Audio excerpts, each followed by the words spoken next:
No matter what economics course you're taking, whether it be microeconomics or macroeconomics, supply and demand is a fundamental part of your understanding of the course. And it is actually quite simple. So let's start with this example. Imagine you're craving a pizza, and the pizza place puts it on sale for half off. What happens? You and your friends all of a sudden want to purchase the pizza. That's called your quantity demanded. And the quantity demanded is negatively correlated with the price. So when the price goes down, the quantity demanded will go up. And when the price goes up, the quantity demanded will go down. That's what we call the law of demand. Now let's shift our focus to supply. This is the seller's side. Imagine you're the pizza place owner. If pizza prices are high, you'll want to make more pizza since you're making more money on each sale. But if prices drop too low, you'll be less excited to keep making pizza, right? So the law of supply is just the opposite of demand. When prices go up, businesses want to supply more, so quantity supplied will go up. Okay, so it's important to remember so far we've only talked about movement along the curve. When price changes, it only can result in a movement along the curve. So that means a change in quantity demanded or quantity supplied. Now, what we're talking about is shifters. So, first, we're going to go over demand shifters. A good acronym to remember demand shifters is TRIBE. TRIBE stands for taste, related goods, income, number of buyers, and expectations. So, first, let's start at taste and preferences. Think about if a celebrity started wearing a certain brand or product and it became very trendy. The demand for that product would suddenly go up, which is why we list it as a demand shift to the right. Next, let's go to R, which is related goods. This has two important factors, which are substitutes and complements. Complements are two things that work well together, like think hot dogs and ketchup.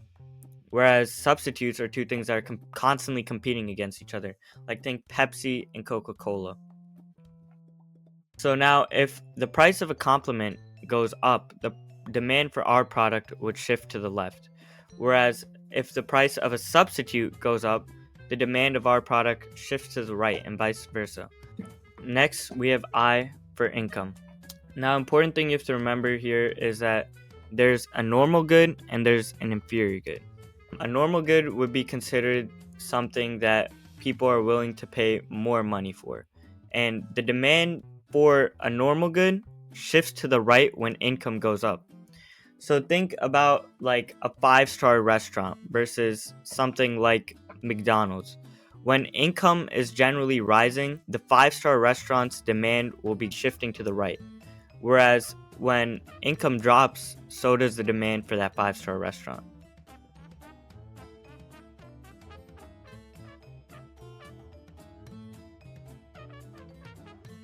Lastly, we have E for expectations. If people expect a product's price to drop in the near future, they're going to hold off on buying it right now and rather wait it out to when they see a sale or something like that. So that would lower current demand and shift it to the left. But just like demand supply shifts too, and the acronym for that is IRENT. The I stands for input prices, the R stands for related goods in production, the E stands for expectations, N stands for number of sellers, and the T stands for technology. Now, starting with input prices, these are the costs that businesses face to make their products. So, going back to the pizza example, if the price of cheese and flour go up, the pizza shop might make less pizza because it costs more to produce. Like Tribe, the R in IRENT stands for related goods, but this time in production. Just like before, these are either substitutes or complements. A substitute in production would be something like corn and wheat for a farmer that produces both. He'll just choose the one that's more profitable for him, and the supply for that one will go up, and the other will go down. A complement in production would be something like beef and leather, because if you have more cows, for example, then the supply of beef will go up and leather at the same time, since they're being produced together. Expectations affect suppliers too. If they expect prices to go up in the future, they'll decrease their supply now and save inventory so they can sell it at a higher price in the future and make more profit. The number of sellers in a market impacts supply, and it's pretty straightforward. If there are more pizza shops opening up, that means there's more pizza in the market, which increases supply. Finally, we have technology. As technology improves, supply increases, because it helps produce goods faster and cheaper, which can help businesses make more for less. We've talked about supply and demand, but here's where all the magic happens when they work together to determine prices in a market. The point where the supply curve and the demand curve meet is called the equilibrium, where the quantity supplied equals the quantity demanded. Now, these shifters we discussed earlier can cause a movement to a new equilibrium in the market. Let's think all the way back to fidget spinners. These started trending massively online and caused a change in consumers' tastes, increasing demand, shifting it to the right. This increased the price and quantity in the market, creating this new equilibrium.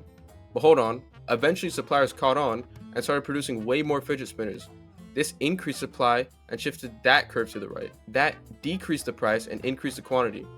This is known as a double shift, and a double shift always increases price or quantity, and the other is indeterminate. Look at the new equilibrium and the original equilibrium. One usually drastically changes, and one looks like it either didn't change or barely changed. The one that looks like it didn't change is the indeterminate one. So to break it all down, demand is how much people want something, and there's an inverse relationship between price and quantity demanded. Supply is how much businesses want to sell something, and there's a direct relationship between price and quantity supply.